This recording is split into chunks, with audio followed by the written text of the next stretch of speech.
who's the founding partner of Quad. So Wei Tang, if you don't, I think quite a few of you know him already. You don't know, he was a star student when he was studying in the UK, and he's worked on a very large firm in Hong Kong for a long time before setting up his practice Quad last year. So I'd like to hear the journey here. Thanks very much, Wei. Thank you, Roger. Today, I will start with this slide. The slide is quite interesting because it is one of the mill workers in Moon number 6 in Nanfeng in Chunwan. I'll go back to Chunwan later, but today I will talk about what international architects bring to local Eastern culture. Before I do that, how am I an international architect? So I start with building design in 1995. And this is my first 30 seconds of fame, being in the center spread of the building design. And this was done by RIBA, and it started my career in architecture, basically. And from that, I actually built a building, which is the building that constantly built itself, which is the idea was about reclamation. It was based in Hong Kong. You can see this is Tamar. Here, this is Tamar. And we built a building because at that time, Hong Kong was keep on reclaiming itself. So what if I build a building that extends out so that we keep up with the reclamation? 10 years later, Hong Kong stopped reclaiming, so this is out of the door anyway. So, jumped 10 years, and I've been in IDIS for 13 and a half years. So, and I had my own team with Charles and Kelvin from 2010. And 2011, we had around 6.5 people. Why 6.5 people? Because Charles Ho was shared by another staff, another team. So that's why it's 6.5. But in 2015, we grew up to around 40 people, and basically that was one of the largest teams in IDIS. And we did many projects during those 6 years.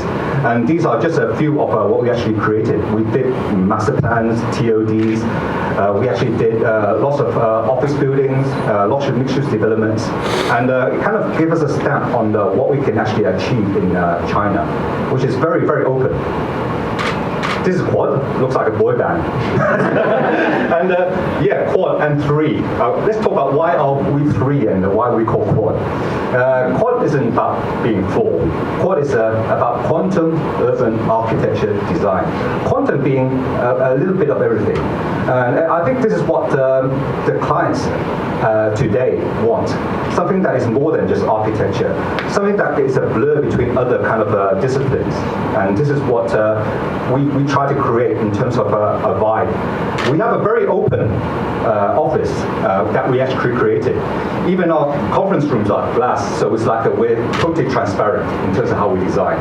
And we sit around the table talking, laughing, and designing. And occasionally we can actually do forums inside our space too. So basically it's just a social interaction. Because we believe today we are in another phase of Renaissance. In the Renaissance, people do everything. An artist can be an inventor, a painter, sculptor, architect, everything. And what we have now is like the Vitruvian man. We see that the future now is the modern day Renaissance man, where we do better as a collective polymath, which is a group of individuals with wide knowledge engaging with social interaction. The Vitruvian man. So with that, we do architecture, and because we had a lot of time, we did our nice interiors as well. As well as that, we actually look at the ideas of going from macro to micro, to product design, and to branding. So this is a kind of a taste of what we can actually offer our clients. So it's like a broader kind of a perspective on design beyond architecture. So now we talk about global and local. The dialogue between Hong Kong and Shenzhen as a megalopolis, because I believe that this is a very interesting concept in a way, because we believe that central government in China are trying to amalgamate Hong Kong and Shenzhen into one megalopolis. That's what they're going to do in 2046. And the center of everything will be on the edge of the border. So if you look at Shenzhen and Hong Kong, at the moment it's becoming more and more or less the same. You can see this is the skyline of Hong Kong and the skyline of Shenzhen. And basically they're coming closer and closer together. And I believe in 20 years' time, there will be one city. As a cosmopolitan city, Hong Kong has a lot to offer to foreign architects because of this history they have in terms of the English being there for 150 years. Everything is bilingual, so it's like there's no problem for any kind of international architects to settle down here. Even down to the DNA, we can see these kind of street art as part of the culture of Hong Kong. And it's very much ingrained in terms of Western culture here in Hong Kong. So this is some demographics. Why I've located Tsuen Wan, that's where we are. That's where our office is. It's not just because it's cheap. Because it is the center of the universe, you can see. So here we can actually go up to the border to Lo Hu and Shenzhen Bay, and we can actually go up to our other clients in Hong Kong Island as well. So it's like it's a perfect place to actually reside as a startup company. And a little bit about Tsuen Wan. Tsuen Wan is started with the textile boom. They're famous for that. Almost like 60% of Hong Kong's population worked on textiles in the 50s and 60s. Even my dad. And during that time, today, the textile industry is moving on to China and Southeast Asia. So all these places are becoming empty. And what do you do then? It's urban rethink. It's dying textile industry. So what the government wanted to do is to do a central hub for innovation. And it is the best place for startups to start. Even now, Nanfeng is recreating their mill number 6 into a cultural hub. And I think it's a start of something really, really big here in Tsuen Wan. And we're proud to be a part of this. We actually reside in this kind of building designed by RIBA, a club there. But it's like a 20th floor, and it's really, really great because it's one of the first kind of grade A offices in Tsuen Wan. So here we are, Hong Kong as an incubator for design, and Shenzhen is a tech capital of China. And this is true because that's what they want to be. Shenzhen is starting to become the Silicon Valley of China. And there is lots of tech people like DJI, Alibaba, everybody is setting shop in China. And so here we are. I started our company in July 2017. And within 6 months, we have projects. We have over 15 projects. And 5 of them, although there's 4 dots there, we have 5, one in Lo Hu as well, in Shenzhen. And that's how fast it is, and that's how open it is at the moment. It's great for startup people to be situated in Hong Kong and getting work across the border.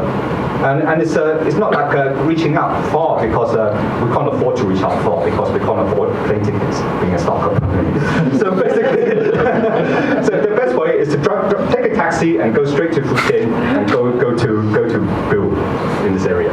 And we also have this kind of little competition in Johor, which we'll talk about later. Okay, beyond the global megalopolis, once you have established yourself, the world is your oyster. It's Southeast Asia. Basically, you're in the center of China and Southeast Asia.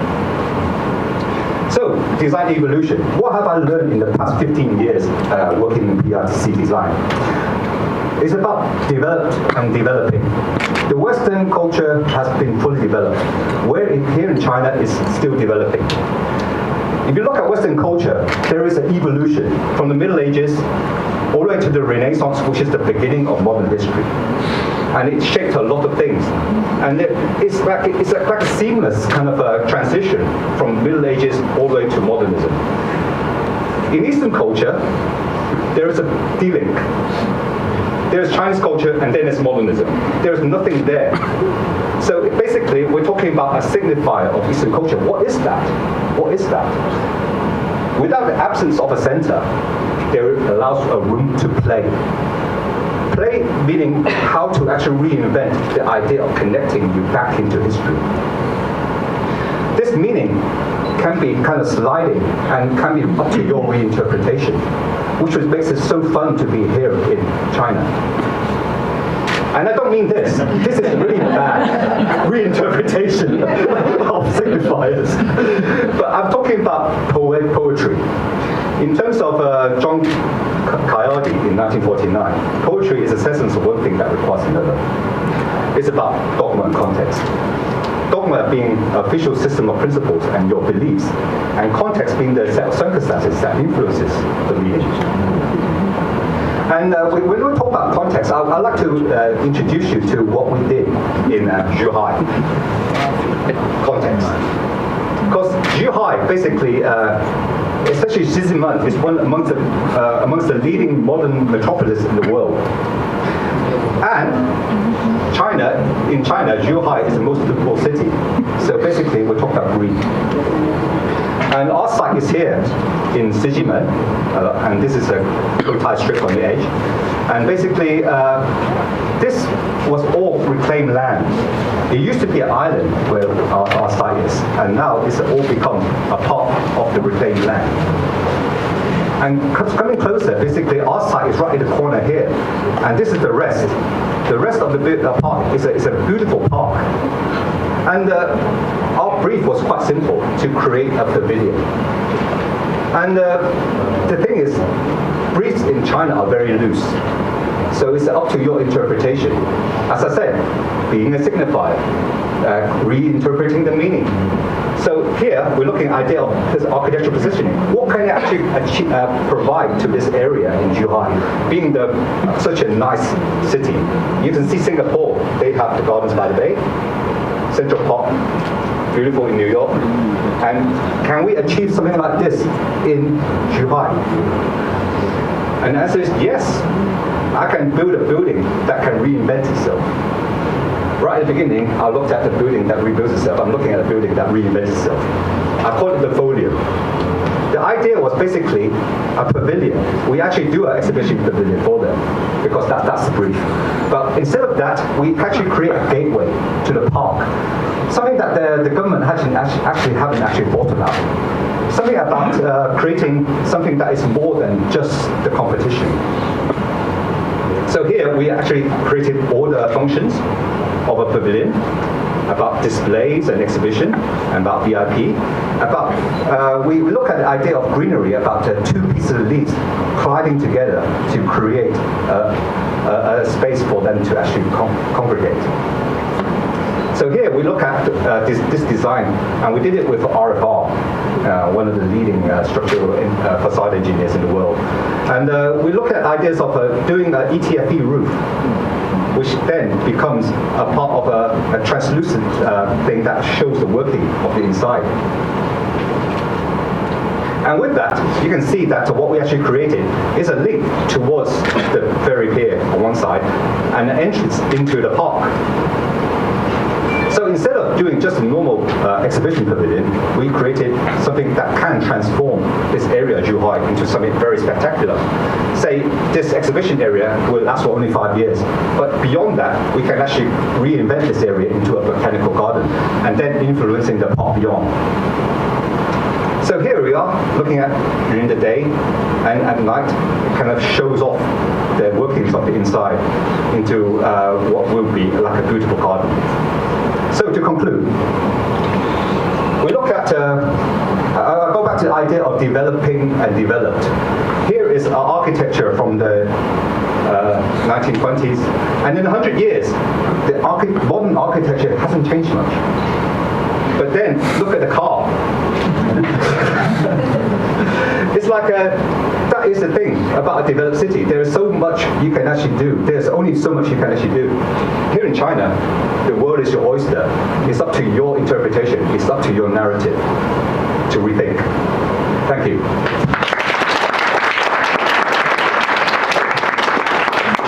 Thank you, Rory. Staying on stage, I think we'd like to take some questions from the floor and. Why Beijing? Why Hong Kong? Because I can look at it in terms of a developer's point of view. Most of the developers like Alibaba and Tencent, they are moving down to the south. Us architects usually go where the work is. And now, because most of the developers from Beijing and Shanghai, they move down because they are fear for their lives, because of the smog and because of pollution up in the north. They go down to the south where there's better air. Then that's why, and that's why in Shenzhen Bay, everybody has set up shop in Shenzhen Bay. And that's why they wanted to have this kind of tech capital here in Shenzhen. And which makes this a great opportunity for us designers to be here, to actually help them develop what they want to develop. And to be close to them kind of increases our ability to actually create further, to reinvent what we want to reinvent.